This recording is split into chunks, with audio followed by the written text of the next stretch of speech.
गीता जगावं कसं हे शिकवते आणि भागवत मरावं कसं हे शिकवते.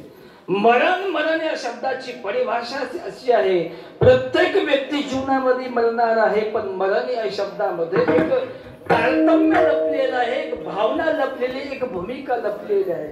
मरण या शब्दामध्ये शेवटच्या श्वासापर्यंत जीवन जगत असतो, जो अंत होतो आणि अंत होत असताना प्रत्येक जीवनामध्ये चरित्र आणि चारित्र्य संपन्न गुणाने जीवन जगून इहलोकाची यात्रा संपवायची, या शरीराचा शेवट गोड करायचा. प्रत्येक जीवनामध्ये मरण कशा पद्धतीने जीवनामध्ये येतं याच्यासाठी तुकोबाराने सांगितलं, गीतेचं चिंतन करा आणि भागवत मरावं कसं हे शिकवतं.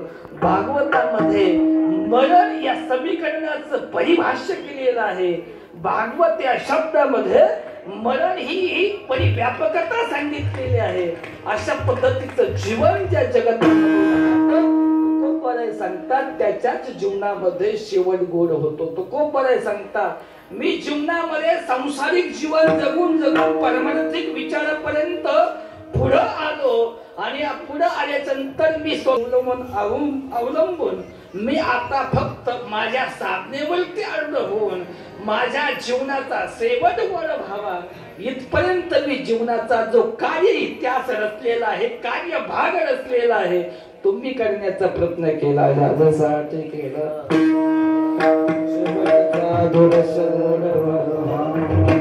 या ठिकाणी अभंग हेच घ्यायचा होता, पण वातावरण पाहून